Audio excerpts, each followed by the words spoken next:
안에서 성도들을 일컬어 지체다. 이 지체라는 말은 한 몸이라는 의미입니다.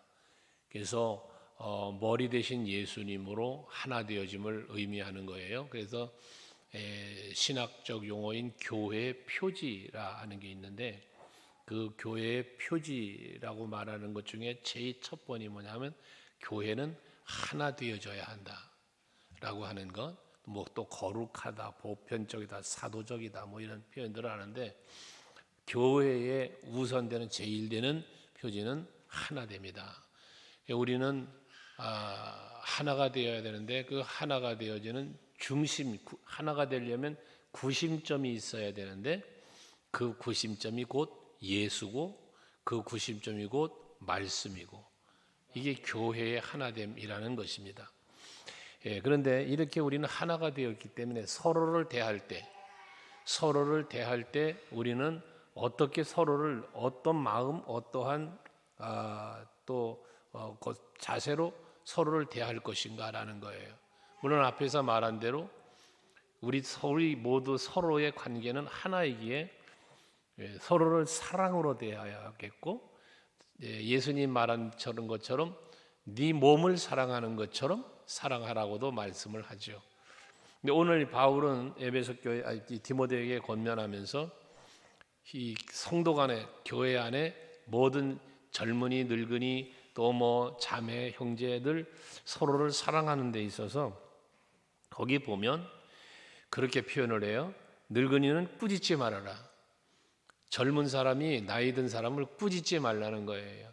이게 때로는 실수할 때도 있고 잘못할 경우가 있어도 꾸짖지를 말고 어떻게 하라고 그랬어요? 아버지의 하듯 하며. 그게 이 예절이라는 거죠. 어떤 의미에서 예절. 그리스도인들에게는 예절이 있어야 돼요. 예절이. 근데 간혹 보면 정말 예절에 대한 생각을 해보면 요즘 젊은 세대들이 특별히 더 그러는 걸 보게 되는데, 옛날 우리 어린 시절에는 예절에 대한 교육을 많이 배웠잖아요. 예절, 도덕, 윤리 뭐 이런 부분들을. 어른들을 보면 깍듯이 인사도 하고, 또 어른을 공경할 줄 아는 어떤 이런 것들을 배웠는데, 요즘 젊은 세대들은 이 어른에 대한 공경심이 정말 없다 이렇게밖에 보이질 않아요. 인사하는 것도 보면 젊은 이들 보면 참 저게 인사인가 싶을 정도로 인사를 해요. 그냥 고개만 까닥까닥하고 인사를 한다든지. 일부러 그런 친구들한테는 제가 오히려 앞에서 이렇게 서 있다가도 사모는 제 옆에서 일부러 허리를 숙여 90도로 인사를 해요. 그래도 고개만 까딱거리고 지나가고 그러는 사람들이 있어요. 참 이건 예절이 아닌가, 예절. 그래서 여러분들은 항상 서로를 대할 때 꼭 젊은이가 어른에게만이 아니라고 뒤에도 본 거잖아요. 젊은이에게는 형제에게 하듯 그랬잖아요. 노인들에게는 뿌짖지 말고 아버지에게 하듯 하는데, 그럼 젊은이에게 막대도 되나? 아니, 형제에게 하듯. 결국 이것은 뭘 말합니까? 서로 존중해라, 존중. 사랑으로 서로를 존중하며 대할 수 있기를 말씀하고 있는 거죠. 늙은 여자에게는 어머니께 하듯 하고, 뭐 또 젊은 자에게 온전히 깨끗함으로 자매에게 하듯 하고. 서로 간에 서로를 대하면은 존중해주는, 그 인격을 존중하고 서로의 뭐라고 해야 되냐, 그 서로를 존중해주는 그런 마음으로 대할 줄 알아야 된다는 거예요. 그래서 엘리베이터도 써붙여 놓고 그랬지만, 교회 안에서는 서로 친분 관계가 없고 얼굴을 잘 모르는 사이라 할지라도 때로는 서로 직분을 불러가며 서로를 인격적으로나 영적으로나 존중해 줄 수 있도록 하는 것, 이게 우리 교회의 그리스도인들이 가져야 할 덕목이라는 거예요. 그러면서 뒤에 이제 과부에 대한 이야기가 나오는데, 여기 과부에 대한 이야기는 참과부라는 표현을 썼어요. 참과부. 그 뒤에 9절에 보면 과부로 명부에 올리는 자, 뭐 이런 이 과부에 대한 걸 썼는데, 여기서 말하는 참과부는 어떤 걸 말하냐면 결혼을 했다가 남편이 죽었어요. 그래서 홀로 된 여자. 근데 홀로 된 여자가 다 가부지만 여기 참가부라 하는 말은 그 남편을 잃고 홀로 된 후에 그 가부의 신분을 끝까지 정절을 지킨 이러한 여인을 일컬어 참가부라 그렇게 말을 하는 거예요. 이러한 참가부는 너희는 존대하라 그랬어요. 이 존대하라는 말은 그를 존중하고 대접을 해라 그 말이에요. 그래서 신명기에도 말씀하고 있지만 예수님도 마찬가지 고아와 가부는 늘 도와줘야 되는, 이 대접이라는 말은 물질적 후원을 이야기하는 거거든요. 그래서 그를 존중해 여겨주면서 물질적으로 도움을 주라. 이게 존대하라는 의미입니다. 그래서 그는 남편이 죽은 뒤에 홀로 되어서 자식들을 기르며 살았기 때문에 그는 얼마나 힘들고 어려움이 있었겠어요. 그렇게 그를 물질적으로도 존중할 뿐만 아니라 재물적으로도 지원해주는 그렇게 해라라는 것이죠. 그러면서 4절에 그 참 과부에 대한 그 모습을 이야기했는데, 어떤 과부에게 자녀나 손자들이 있거든 그들로 먼저 자기 집에서 효를 행하여 부모에게 보답하기를 배우게 해라. 이것이 하나님 앞에 받으실 만한 것이다. 그래서 홀 어머니가 자식을 길렀어요. 그런데 그 자식들이 홀 어머니를 홀대하고 제대로 이게 섬기지를 못하면 안 되지 않겠어요. 그러니까 그러지 않도록 효를 가르쳐라는 거예요. 여러분들 이 다음 달이 가정의 달이라서 이제 또 가정의 달 기도하고 또 함께 가겠지만 자녀들에게 가르쳐야 될 것 참 많죠. 영적으로는 믿음의 유산 정말 물려줘야 하고요. 또 인륜적으로는 효를 가르쳐야 돼요. 효를. 그래서 예전엔 그랬잖아요. 어머니 아버지 가서 저녁에 주무시면 이부자리 깔아드리고 인사하고 가서 잠자리에 들고, 아침이면 일어나셨는가 가서 또 문안하고, 이게 하나의 예절이잖아요. 음식을 먹어도 밥상 앞에 어른들이 수저를 들어 식사하시기 전에는 숟가락조차 잡지 못했던 이런 예절들, 이게 다 뭐예요? 어른에 대한, 부모에 대한 효죠, 효. 이런 것들은 가르쳐야 되는데 요즘 세대들은 애가 어른이 돼가지고, 그러니까 참 이런 건 여러분들 스스로가 가정을 무너뜨리는 거거든요. 자식들한테 효를 가르쳐야 돼, 효를. 이거는 대를 이어가는 가문의 영광이 되는 거예요. 그런데 효가 무너져 버리면 가정은 불행해지기 시작을 하는 거예요. 여러분들이 꼭 과부의 자식들에게만 효를 가르치는 게 아니라 모든 그리스도인들의 가정은 자녀에게 반드시 효를 가르쳐야 된다. 효하지 못하는 것은 자식의 잘못이 아니에요. 어려서부터 부모가 잘못인 거예요. 유아실서 지금 예배를 드리고 있는데 저 유아실을 없애래요. 어느 목사님의 권유예요. 교회에서 저 유아실을 없애랍니다.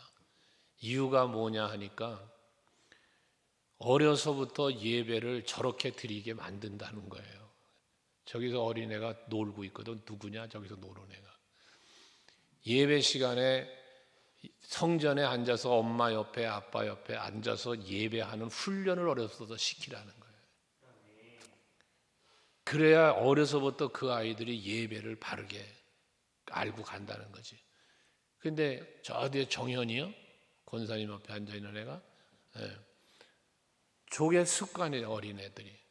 그러면 어려서부터 말 안 듣고 그러면 볼기장 몇 번만 때리면 예배 시간에 떠들고 장난치면은 볼기장 맞는구나 하는 게 어린애들이 인식이 된대요. 처음에는 안 되다가도. 근데 어느 순간 되면 그게 인지가 되면서 예배 시간에는 경건하게 예배를 드려야 하는 줄을 안다는 거예요. 그게 배워진다는 거예요. 그러면서 저걸 없애야 된다. 그분은 심지어 주일학교 예배도 없애야 된다. 그래요. 무엇 때문에 주일학교 애들을 따로 분리시켜가지고 거기공간에서 예배답지도 않은 예배를 드리게 만들어 놓는다. 그 어려서부터 신앙이 무너지게 만들었고 예배의 소중함을 모르게 만든다. 그래서 한국 교회가 다시 예전처럼 살아나. 예전 우리 어린 시절에 주일학교가 어디 있었어요? 그런 것처럼 다시 돌아가야 된다라고 주장을 하시는 분이 계세요 지금. 그런데 일리도 있어요. 어떤 면에서는. 그러니까 유아실에서도 아이들에게 예배를 정중하게 잘 드리는 걸 가르쳐야 돼요. 다른 사람에게 예배를 방해한다는 것 때문에 피해를 주지 않으려고 하는 것도 있지만 이런 것도 한번 생각해 볼 필요는 있다. 아이들에게 어쨌든 효를 가르치는 것처럼 영적으로는 예배, 올바른 예배의 자세와 태도를 가르치고 우리도 하는 것들은 그리스도인들이 가지고 있어야 할 교훈의 모습이다. 그리고 또 5절에도 참가부 얘기를 하는데 거기 보면 참가부로서 외로운 자는 하나님께 소망을 두어 주야로 항상 간구와 기도를 하거니와 라고 해요. 참가부는 아까 말한 대로 남편을 잃고 홀로 됐을 때 그 홀로 된 몸으로 가정을 지키며 자녀를 가르치며 그러고 살아왔으니 외롭겠죠. 외로우니까 뭐해? 하나님께만 소망을 가질 수밖에, 하나님 바라볼 수밖에. 그래서 하나님께 소망을 두고 그리고 항상 간구하며 기도를 한다는 거예요. 이게 참 과부의 삶의 모습이라는 거죠. 그런데 그 뒤에 향락을 좋아하는 자라고 6절 그랬죠. 향락을 좋아하는 자는 살았으나 죽었느니라.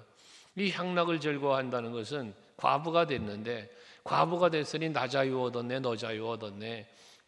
자유로운 분명한 이런 삶을 살면서 이게 남편은 죽었으니까 아이의 어머니로서도 바르게 살지 못하고 가정주부로서 바르게 살지 못하고 그저 세상 즐거움에 빠져서 향락을 즐기는 그런 모습을 말하는 거죠. 그건 살았지만 죽었다는 거예요.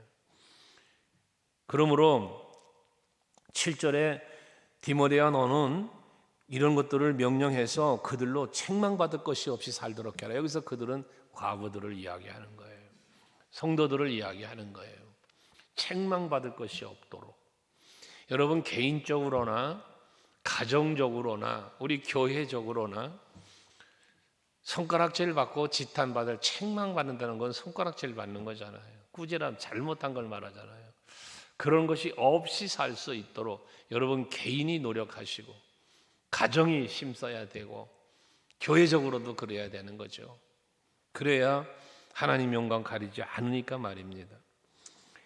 그러면 또 8절은 누구든지 자기 친족 특히 자기 가족들을 돌보지 아니하면 믿음을 배반한 자요 불신자보다 더 악한 자라고 그래요. 가화만사성이라는 말이 있는데요. 가정을 돌보지 않는 사람은 여기 뭐라고 그랬어요? 믿음을 배반한 자래요. 불신자보다 더 악한 사람이래요. 그러니까 항상 여러분 가정을 돌본다는 게 뭐예요? 가정을 돌본다. 이건 가족들을 돌보는 게 가정을 돌보는 거예요. 남편을, 아내를, 자식을, 형제를, 부모를 이 서로를 돌보는 거예요. 서로에게 관심을 갖는 거예요. 서로를 사랑하는 거예요. 서로를 존중해 주는 거예요. 이게 가정을 돌보는 거예요. 그런데 그렇게 가정을 돌보지 않는 사람은 다 어떤 사람이냐? 이기주의적인 사람이에요. 나만 아는 거예요. 자기만 아는 거예요. 이것은 믿음이 아무리 좋은 것 같지만 뭐라고 믿음을 배반한 자라잖아요. 불신자보다 악한 자라잖아요. 그러니까 우리가 예수를 믿고 하나님의 사람으로 살아간다면 그리스도인으로 살아가는 사람은 항상 가족을 돌아보며 살펴주고 관심을 가져주고 사랑하고 이런 모습이 있어야 된다. 돌본다는 표현을 했잖아요. 돌본다. 돌보는 건 뭐예요? 관심이죠. 관심. 갖지 말래도 갖겠죠. 그죠? 가정에는. 그러지 못한 사람들이 뉴스에 가끔 나오는 걸 보면서 참 그래요. 요즘은 왜 그렇게 TV에는 이상한 것들만 자꾸 나오나 몰라요. 무슨 영화가 나와도 드라마가 나와도 어쩌다 한번 이렇게 들여다보고 앉아 나오면 이상한 것들만 나와요. 가정 파탄, 뭐 바람 피는 거, 이혼하는 거, 맨 이런 거 나와요. 요즘에 저번 보니까 뭐 동거하는 거 이걸 또 미화시켜가지고 이게 뭔 세상에 이렇게나 모르겠어요. 아주 방송국을 아주 저 KBS 방송국을 하나 사가지고 KBS라고 하지 말고 행복방송국이라고 만들어가지고 거기는 맨날 긍정적인 뉴스만 내보내고 그냥 저 행복한 가정 드라마만 만들어서 내보내고 뭐 가족 오락관 뭐 옛날에 있던 거 같은 거 막 그런 거 그러면 그랬으면 좋겠어. 이게 이상한 세상이 돼버리니까 이상한 게 정상적인 것 같아. 정상적인 게 비정상인 것 같아. 교계도 이단이 진짜 같고 이 진짜가 가짜 같고 이게 참 이 세상이 뒤집어지는 세상인데 정신 좀 차리고 우리 삽시다. 아멘 좀 해요. 그리고 이제 앞에서 창과부 얘기한 것처럼 과부 명부에 올리자. 여기 과부의 명부에 올린다는 건 뭐냐면 과부의 명부에 올리면 교회가 그 사람을 도와주는 거야. 이렇게. 앞에 존대해라 그랬잖아요. 그것처럼 그 명부에 올라 있는 사람은 교회가 그 명부에 올라 있는 사람은 교회가 전적으로 도와주는 거예요. 근데 그 올릴 사람이 누구냐면 60이 덜 되지 아니하고 말을 좀 복잡하게 했어요. 60 넘은 사람이란 얘기죠. 60이 덜 되지 아니하고 그러면 60이 넘은 사람이라는 거죠. 환갑지난 사람 이 과부 명부에 올리라는 거예요. 그런데 그러면서 한 남편의 아내였던 줄 알아. 60이 넘었지만 한 남편의 아내였다. 이게 앞에 말한 참가부죠, 참가부. 그 참가부를 과부 명단에 올려서 그렇게 살려고 얼마나 힘들었겠냐는 거죠. 그러니까 그들을 도와주라는 거예요. 그런데 그들에 대한 과부 명부에 올릴 자에 대해서 10절에 구체적으로 뭘 했냐? 선한 행실의 증거가 있어 그래요. 과부의 명부에 올라갈 사람은 선한 행실의 증거가 있어. 오늘 본문의 제목을 이 선한 행실의 증거라는 걸로 할까 하다가 책망받을 것이 없게 하라고 했던 건데 이 선한 행실의 증거 이렇게 산 사람이어야 과부 명부에 올라갈 수 있고 참 과부라고 말할 수 있다는 얘기거든요. 그러면 그렇게 선한 행실의 증거가 뭐냐? 자녀를 양육했다. 자기 자식을 잘 돌본 거예요. 홀로 돼서 남편이 없지만 자기 자식들을 잘 양육하고 잘 기른 거예요. 여러분 항상 부모의 자랑거리는 뭡니까? 여러분 부모의 자랑거리는 자식이 잘 되는 거 아닐까요? 내 새끼가 잘 되면 왜 그게 그렇게 자랑스럽습니까? 대부분 보면 부모들은 목사들도 보면 만나보면 꼭 자식 자랑들을 그렇게 해요. 어떤 분 글쎄 이 대만에 갔더니 핸드폰 들고 자기 손주 자랑하더라니까. 그 손주 자랑하는데 손주 자랑 돈 내고 하라는 거니까 아니 돈을 내요. 그래가면서 자랑을 해요. 그것도 100불이나. 다음 날 아침에 또 자랑을 해요. 그 돈 내고 하는 거니까 내면 되죠. 또 100불을 내. 난 손주가 아직도 없지만 자랑을 해서 200불씩이나 내가면서 뭐 자랑도 대단한 자랑도 아니에요. 아이고 재롱 떠는 영상 왔다고 영상 보내온 그거 사진 보여주는 자랑하는 거예요. 그런 하물며 자식들이 뭐가 잘 돼서 뭐가 되고 뭐 좋은 대학에 들어가고 좋은 직장에 들어가고 뭐가 되고 얼마나 그거 자랑거리잖아요. 과부가 자기 자식을 잘 길렀단 말이에요. 자랑스러운 자식을 만들었단 말이에요. 이게 참 과부요 과부 명부에 올라갈 만한 선한 행실의 증거라는 거예요. 자식은 그래서 기업이라 그랬어요. 기업. 이게 여러분 정말 자식을 위해서 기도 많이 해야 돼요. 예수님 그러잖아요. 자기 십자가 고난을 당하려고 가는 그 고통 속에서 그걸 보며 슬퍼하는 여인, 눈물 흘리는 여인에게 나를 위하여 울지 말고 너희 자녀를 위해서 울어라. 이게 여러분 정말 우리 선한 행실 중에 제1번을 자녀 양육이라고 그랬어요. 여러분들 자녀를 위해서 기도 많이 하셔야 돼요. 다음 달 이제 다음 주부터 이제 가정의 달 5주 프로그램 또 기도 프로그램 또 그럴 건데 예배와 기도 여러분들 정말 기도 많이 하십시다. 그래서 가정이 회복되고 하여튼 온 가족이 함께 예배할 수 있는 이런 아름다운 믿음의 유산을 물려주는 그런 자녀 양육에 바르게 된다. 그 다음에는 뭐야? 나그네를 대접했다. 자기도 힘든데 홀로 자식들 양육하면서 살기 얼마나 힘들어. 근데 나그네를 또 대접을 했다네요. 열왕기상 17장에 보면 사르밧 과부 이야기가 있죠.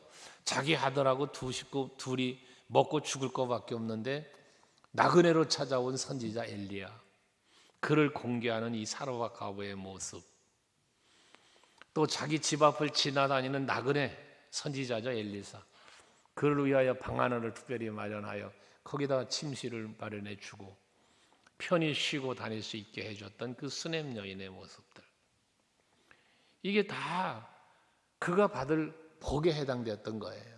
그것이 선행이었던 거예요. 우리도 부흥회를 하면 강사 목사님, 저도 집회를 다니다 보면 숙소를 늘 이렇게 섬김 받잖아요. 저는 숙소를 섬기는 자들을 위해서 축복하는 기도가 항상 그 기도를 해요. 그래서 이게 주의 종이기 때문에가 아니라 여기 나그네를 대접했다는 거예요. 나그네. 하물며 소자 하나에게 대접하는 것이 나를 대접하는 거라고 그랬는데요. 여러분들이 흘려 지내보낼 수 있는 사람들 그렇게 흘려 지내보내지 말고 관심 갖고 내 손길이 필요한 사람, 나그네는 지나가는 사람이잖아요. 나의 도움이 필요한 사람이잖아요. 그 사람에게 냉수 한 대접이라도 내밀면, 옛날 어른들은 선비들에게 물을 구하면 그 바가지에다 물을 떠서 나뭇잎을 하나 띄워서 주었다고 그러죠. 이 얼마나 배려예요, 배려. 물을 급히 마시다 보면 취할까 봐 낙엽을 하나 띄웠다는 거예요. 호호 불어가며 한 모금씩 마시라고. 그 나그네를 배려하는 그런 하나의 우리 한국인들의 정서라는 게 있는 거죠. 우리 한국 사람들에게만 세계 어느 나라에도 참 찾아보기 힘든 게 우리나라 한국 사람들의 감성이에요, 감성. 근데 그런 모습들, 남을 대접하는 모습들, 정말 이 그리스도인이 가져야 할 얘기인데, 이 과부의 명볼일자의 선한 행실의 증거 중에 이 나그네를 대접하는 것이 있었다는 거예요. 또 성도들의 발을 씻었다. 이건 겸손과 섬김이죠. 당시에 발을 씻는다는 것은 그 예수께서 여기 누굽니까? 그 집에 갔더니 발 씻을 물도 안 줬다고 그러잖아요. 거기는 사막지대다 보니까 그 당시는 오늘 요즘 우리들처럼 뭐 좋은 신발 신는 시절이 아니니까 샌들 같은 거 신고 다니거든 발이 먼지가 앉고 그러지 않겠어요. 그러니까 집에 손님이 오면 발을 씻을 물을 항상 준비해 주는 게 예절이었다고 하죠. 그러니까 이 과부는 성도들의 발을 씻어 주었다는 거예요. 교회에서 이 과부는 성도들이 교회에 예배하러 오면 발을 씻고 성전에 들어갈 수 있도록 발을 씻어주는 이런 섬김의 역할을 했다는 것이죠. 여러분, 교회 안에서는 정말 우리 교회도 그렇잖아요. 주차 안내부터 시작해서 로비에서 안내하고 주방에서 봉사하고 이 모든 것이 섬기는 거잖아요. 다 섬기는 거예요. 청소하고 뭐 하는 거 이거 전부 섬기는 거예요.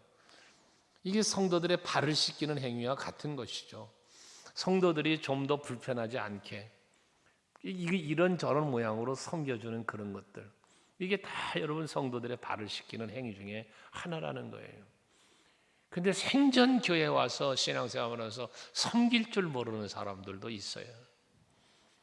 그저 어른 행세만 하려 하고 대접이나 받으려 하고 남을 위하여 그 다른 누군가를 위하여 헌신하고 봉사하는 그런 것이 없는 그런 사람들도 교회 안에는 있거든요. 오늘 저녁에 예배하는 여러분들은 성도들을 서로를 섬길 줄 아는 여러분들 될 수 있길 바랍니다. 환난 당하는 자들을 구제한다. 환난 당한다는 건 환난 당하는 걸 보는 거잖아요. 보고도 모른 척하지 않고 그를 구제한다, 도와준다는 거죠. 환난에 처한 자를 도와주는 거예요. 구제한다는 거니까 도움을 주는 거죠. 아까 가족을 돌보는 것처럼 어려움 처한 사람을 관심 가져주고 돌봐주는 것. 여러분 주변을 돌아보시면서 우리 교회 안에 어려움을 당하는 이웃들이 있는가 한번 살펴보시면서 물론 구역장님들이나 기관장님들이 하시죠. 하지만 꼭 구역장, 기관장만이 아니라 여러분들 스스로도 한 번은 주변을 돌아보면서 내 손길이 필요한 자들에게 그 손을 내밀어 줄 수 있는 그런 여러분들이 될 수 있기를 바랍니다.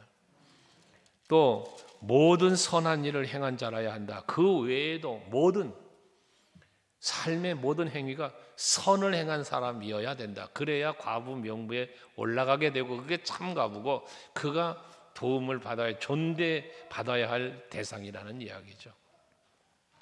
그런데 젊은 과부는 아까 60이 넘은 과부 얘기했잖아요. 젊은 과부는 명부에 올리지 말래요. 왜? 젊음이 있기 때문에 그는 정력으로 그리스도를 배반할 때에 시집가고자 합니다라고 말을 해서 젊음에 대한 그 정욕이 남아 있기 때문에 그 처음 믿음을 저버리면서 예수를 떠나기도 하고 또 그 믿음의 정절을 지키지 못하는 그런 일을 벌이게 될 것이라는 거예요. 그래서 젊은 과부는 명부에 올리지 말아라 라고 말하고 있어요. 그러면서 그렇다고 해서 젊은 과부가 다 그렇다는 얘기가 아니고 여기서 말하는 젊은 과부는 정욕에 빠져 세상의 앞에 그 세상 행락을 즐기는 이 사람을 일컬어 말하는 거예요. 이 젊은 과부가 정절을 지키고 믿음을 지키며 선한 행위를 했을 때 늙은 과부가 되고 참 과부가 되는 거잖아요. 그러니까 무조건 젊은 과부가 다가 아니고 여기서 핵심적인 젊은 과부는 누구다? 믿음을 저버리는 과부, 세상 정욕에 빠져 사는 과부를 이야기하는 거예요. 이러한 사람들은 특징이 뭐냐 하면 믿음을 저버렸다는 거죠. 그래서 13절에 보면 그들의 특징을 말하고 있는데 게으르다, 첫째는 게으르다 라는 것하고 게으르다 보니까 할 일이 없으니까 뭐해? 쓸데없는 말이나 하고 일을 만들고 마땅히 아니할 말을 하나니 이게 문제만 일으키는 그런 사람이 된다는 거예요. 게으르니까 할 일 없으니까 말이나 하는데 말도 무슨 말? 쓸데없는 말. 여러분들 간혹게 보면 안 해도 될 말, 차라리 하지 말아야 할 말들을 하는 사람들이 보면 있어요. 차라리 저 말은 안 하는 게 본인에게도 도움이 되고 타인에게도 도움이 되는데 괜한 그 쓸데없는 말이라고 성경에 표현했잖아요. 쓸데없는 말. 유익하지 아니한 말이에요. 본인에게도 유익하지 않고 타인에게도 유익하지 않은 말. 그 말이 많은 사람은 항상 실수도 많다는 거예요. 이 젊은 과부는 그 믿음을 저버리고 그리고 세상 향락을 즐기는 사람은 이렇게 된다는 거예요. 일만 만든다는 거예요. 그리고 마땅히 해선 안 될 말을 또 쏟아내고 이렇게 된다는 거예요. 그러므로 14절에 젊은이는 차라리 시집을 가서 아이 낳고 집을 다스리고 대적에게 비방할 기회를 조금 더 주지 말기를 원하노라. 차라리 그렇게 살 바에는 시집 가서 자식 낳고 애 기르고 가정주부로 잘 성실하게 사는 게 더 차라리 낫다는 이야기죠.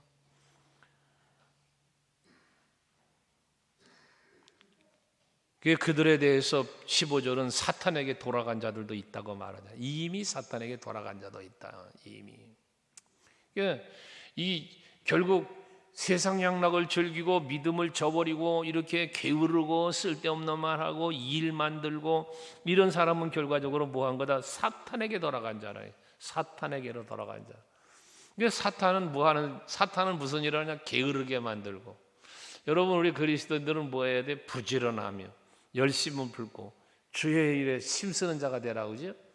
이게 성령이 이끄는 우리의 삶이에요. 근데 마귀는 게으르게 만들고 쓸데없는 말이나 하게 만들고 문제나 야기시키고 이 트러블 메이커라고 하는 거죠. 사탄에게 돌아간다는 거예요. 사탄에게. 그래서 여러분 사탄의 유혹에 넘어가지 않고 세상 욕 정욕에 빠지지 않고 정말 신실한 믿음으로 여러분 자기를 지키고 가정을 지키고 서로를 존중할 수 있는 여러분들이 되시는 것, 이게 그리스도인의 덕목이다. 덕목. 그러면서 과부가 만약에 있다면 그 과부의 친척이 있으면, 가족이 있으면 그 사람들이 도와라. 가까운 친척이나 가족들이 있다면 그들이 과부를 돕고 교회가 돕기 전에 그들이 먼저 돕는 것이 옳다. 그러나 그렇게 도울 형편이 안 된다면 그때는 교회가 그들을 도와야 되겠죠. 그래서 이 도움을 주는 것의 우선순위도 친족이 있다면 친족들이 돌봐주는 것이 옳다. 그 교회가 짐지지 않도록 하는 것이 옳다라는 말로 또 마무리를 짓습니다. 우리 교회가 해야 될 일들을 여러분 잘 계속 찾아보고, 교회가 해야 될 일을 찾아보고 이 교회가 해야 될 일 중에 내가 할 일을 찾아보는 것, 이게 여러분 신앙생활하면서 교회를 섬기는 자세예요. 우리 교회가 무슨 일을 해, 어떤 분들은 보면 뭐 교회가 이런 일도 하고 교회가 이것도 하고 좋겠다는 이야기를 많이 하는 분들이 계세요, 간혹. 그런데 그럼 정작 나는 무슨 일을 하냐고 말이에요. 교회가 할 일은 곧 내가 할 일이잖아요. 그러죠? 왜? 여러분이 교회니까. 여러분이 우리 교회를 세워가는 일의 멤버잖아요. 하나잖아요. 그러니까 교회가 할 일은 내가 해야 할 일이라는 의식을 갖자 그 말이에요. 내가 할 일이다. 그런데 교회가 할 일인데 나는 상관없이 생각해 버리면 안 된다는 거예요. 우리 교회가 무슨 일을 했으면 좋겠다? 그럼 여러분 그 일을 내가 하기 위해서 내가 뭘 해야 될 걸 찾아보는 거예요. 이것이 여러분 필요하다는 거예요. 교회는 전도를 해야 부흥되지. 그럼 그렇게 말하는 너는 전도하고 있냐? 그렇잖아요. 이런 거예요. 항상 우리는 교회가 할 일을 생각하면 그 일을 내가 해야 된다는 인식을 항상 갖고 신앙생활하는 여러분 될 수 있기를 바라는 거예요. 그 다음 17절 이하에는 장로에 대한 이야기를 하고 있는데요. 여기서 말하는 장로는 두 부류의 장로를 말하는 거예요. 하나는 칠위 장로, 오늘날로 말하면 우리 교회 장로님들 말하는 거예요. 또 하나 장로는 가르치는 장로, 이건 목사를 말하는 거예요. 그래서 우리 장로교에서 잘못된 의식이 파고 들어간 게 뭐냐면 똑같은 장로인데 뭐 이러면서 또 그런 의식을 갖고 있는 잘못된 장로님들 중에 그런 분들이 계세요. 장로님들 중에 아주 잘못된 사고예요. 칠위 장로라 해서, 그렇다면 칠위 장로라고 하는 건 뭐냐면 성도들을 보살피는 거예요. 성도들을 돌보는 거예요. 이게 칠위 장로라는 거예요. 목회자는 왜 가르치는 장로예요. 장로로 볼 때, 장로라는 이름을 놓고 볼 때. 그래서 여기도 말씀을 하고 있지만 17절 그러잖아요. 잘 다스리는 장로를 배나 존경할 자로 알되 말씀과 가르침에 수고하는 이들에게는 더욱 그리하라. 이 말씀을 가르치는 목사를 말하는 거거든요. 그런데 여기서 우리가 알 건 뭐냐, 배나 존경할 자로 알아라 라고 하는데, 배나 존경할 줄 알라고 그러는데, 이게 배나 존경할 자라, 존경하라는 얘기죠. 존경을 하라. 존경을 하라라는 의미 속에 뭐가 들었어요? 존경받을 만한 자가 되어야 된다는 거예요. 우리 장로님들의 입장에서는 배나 존경받을 만한 내가 되려고 애써야 되는 거고, 성도들은 그래도 장로님 되시기까지 얼마나 교회 헌신하고 얼마나 모범을 보이셨는가, 그러니까 존중해주고 대접해주는 이런 것, 서로 피차간에 이런 모습들이 있어야 될 걸 말하는 거예요. 아멘 되세요? 그러면서 18절에 곡식밭서 또는 소의 입에 망을 씌우지 말라 했고 일꾼이 그 삭슬 받는 것이 마땅하다고 하였느니라 해서, 주의 일에 전념하는 사람들에 대해서, 목사나 이 대해서 그에 대한 그에 대응하는 예를 갖추어라는 얘기죠. 구약에 보면 제사장들 같은 경우, 레위 지파 같은 경우는 분깃이 없었잖아요. 기업을 분배할 때 레위 지파에게는 분깃이 없었어요. 12지파의 분깃을 나눌 때 요셉의 아들 2지파 에브라임과 므낫세가 그 기업을 받았고, 레위 지파는 기업이 없어요. 그래서 뭐 했습니까? 12지파 각 지파에서 10의 1조를 10분의 1을 제사장에게 드렸어요. 그걸 제사장들이 가지고 사는 거였어요. 이게 성경적 이 제사장들의 삶이에요. 그러니까 목사는 요즘 들어서 뭐 이중직이 얘기가 나오고 그러고 있는데 이게 성경적이지 않아요. 그러니까 목회자는 여러분들이 드린 예물을 갖고 사는 거예요. 그게 목회자의 삶이에요.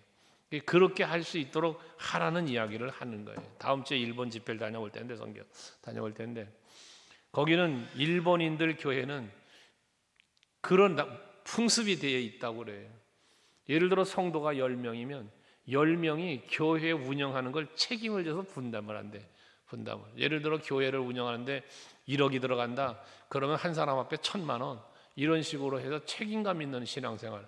이게 그들의 하나의 뭐 풍습이라고 그래요. 근데 그것도 성경적이지는 않아요.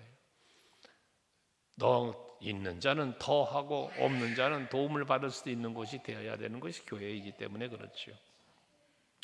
여러분 어쨌든 장로는 배를 존경할 자가 되어야 하고 또 성도들은 그렇게 존경해야 되고 목회자는 잘 섬겨야 되고 그래서 항상 기도로 섬기지만 물질로도 섬겨야 되고 마음으로 섬기고 말로도 섬기고 이 섬김이라고 하는 것은 이게 하나님께서 우리에게 주신 여러분들에게 주신 하나의 축복의 통로이기도 하고요. 아름다운 신앙의 모습이라는 교회의 모습인 거예요. 그 다음에 혹여나 장로가 잘못해서 고발을 할 일이 생겼어요.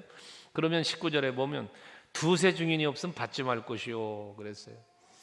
두세 증인이 있을 때 그 죄가 어떤 죄를 고발을 하려고 하는데 두세 증인이 없이 한 사람이 이야기해 그 고발 받지 말라는 거예요. 이거는 뭐 우리 뭐 노예나 총회나 이런 부분들에 대해서 다루고 갈 문제들이긴 하지만 교회적으로도 마찬가지예요. 꼭 장로님뿐만 아니라 성도 개인도 마찬가지예요. 두세 증인이 있어서 확실한 증거가 있을 때 거기에 대한 고발을 받을 수도 있는 거지. 그러지 않은 한 사람의 이야기만 듣고는 아니라는 거예요. 여러분 그런 거 많이 보잖아요. 분쟁이 있을 때 이 사람 얘기 들어보면 이 얘기하고 저 사람 얘기 들으면 저 얘기하고 이야기가 다르잖아요. 그러니까 서로의 입장을만 듣고 판단할 것이 아니라 두세 증인이 있을 때 그 말을 귀담아 듣지 그렇지 않으면 받지 말라. 그러면서 확실한 증거가 없으면 정죄하지 말라는 이야기를 하는 거죠. 그리고 21절에 보면 너는 편견이 없어야 된다는 거예요. 그리고 또 아무 일이든지 불공평하게 하지도 말라는 거예요. 항상 정직하게 하라는 거죠. 공의롭게 하라는 거죠. 편견 없이 공평하게 하라는 거예요. 그리고 22절, 23절에는 자기 자신을 항상 자기 자신을 지키라는 거예요. 자기 자신을 지켜서 정결하게 하라는 거예요. 여러분 자기를 지킨다는 것 쉽지 않아요. 여러분 자신을 지킨다는 게 정말 쉽지 않은 거예요. 내 자기 자신의 믿음을 지키는 것도 쉽지 않아. 내 자신이지만 내 자신의 마음을 지키는 것도 쉽지 않아요. 여러분 그래서 이 서로 간의 어떤 이 관계가 깨지는 이유가 뭐예요? 자기 자신을 지키지 못했기 때문에 깨지는 거예요. 이런 것들 전부 다 부부간의 갈등, 형제간의 갈등, 이웃과의 갈등 전부 다 무엇 때문에 오느냐? 자기 자신을 지키지 못하기 때문에 오는 거예요. 여러분들에게 찾아오는 아까 사탄에게 넘겨져 돌아갔다 뭐 이런 표현도 했는데 사단은 계속해서 나를 무너뜨리려고 그러는 거예요. 여러분 자신을 무너뜨리게 하려고 그러는 거예요. 사단은요. 여러분을 무너뜨리게 하려니까 믿음을 뺏어가려고 하고 약해지게 만들고 게으르게 만들고 미워하게 만들고 불평하게 만들고 마귀가 하는 일이에요. 그걸 나를 지키지 못하니까 내가 무너져 버리는 거예요. 여러분 자신을 지켜서 정결케 하시는 여러분 되시기를 바래요. 여러분 대단히 좋아할 말인지 모르겠는데 이제부터 물만 마시지 말고 내 위장과 자주 나는 병을 위하여 포도주도 조금씩 써라. 건강 때문에 술 한 잔씩 하는 거 괜찮지 않냐고. 그래서 술당 가놓고 어떤 집에 신방 가보면 아주 뭐 과실주에다가 막 뭐 어떤 집은 또 뱀술도 담가놓은 것도 봤어요 옛날에. 근데 몸에 좋다고 그거 먹어서 건강할 것 같으면 뭐 한약방 의사는 병 안 들지. 여러분 말씀으로 기도로 병을 이기시기 바래요. 성경에 포도주 먹으면 뭐 건강해서 먹으라고 그랬다고 맨날 와인 갖다 사다 놓고 어떤 사람은 집에다 와인바도 만들어 놨다는데 여러분 그러지 말아요. 이건 뭘 말하겠습니까? 병을 위해서는 포도주를 조금씩 쓰라고 하는 말은 어쩔 수 없는 어떤 상황들이 생길 거를 이야기하는 거지, 이게 그냥 건강하려니까 먹어라, 그게 아니란 말이죠. 병을 위하여. 하여튼 성경을 이상하게 풀어가지고 엉뚱한 짓 하는 사람들이 간혹 나오는데 아무튼 그러지 않길 바래요. 그 다음 25절에 보면 이와 같이 선행도 밝게 드러나고 그렇지 아닌 것도 숨길 수 없다. 모든 것이 다 드러난다는 거죠. 주님 앞에 서는 날 우리의 모든 행위는 다 드러납니다. 선도 드러나고 악도 드러나요. 그래서 예수께서 말씀하신 그 요한복음 5장 29절 말씀을 여러분에게 가끔 드리잖아요. 제가요. 선을 행한 자는 생명의 부활로, 악을 행한 자는 심판의 부활로. 마지막 결과가 달라. 오른편에 설 자와 왼편에 설 자, 양과 염소를 분류하듯 하나님은 마지막 분리할 때가 온다. 그러니까 그 얘기는 뭐예요? 마지막에 다 드러난다는 거예요. 여러분들의 선행이 다 드러나게 돼 있고요, 악행도 다 드러나게 돼 있어요. 그러니까 여러분들 선을 행하며 사시기 바랍니다. 그러면 그 결과는 하나님께 영광이 되는 것처럼 여러분들에게도 면류관 상급 누림이 다 될 수 있는 거예요. 그래서 우리 서강교회 성도들은 모두 다 선을 행함으로 즐겁고 행복하고 그로 인하여 누릴 수 있는 많은 은혜와 복이 여러분의 누림이 되시기를 주의 이름으로 축원합니다. 기도합시다. 오늘도 말씀 생각하시면서 한 목소리로 함께 기도할 때 선으로 악을 이기며 하나님이 기뻐하시는 삶을 살아갈 수 있는 내가 되게 해달라고 우리 합심해서 한번 기도하겠습니다. 다 같이 기도합니다.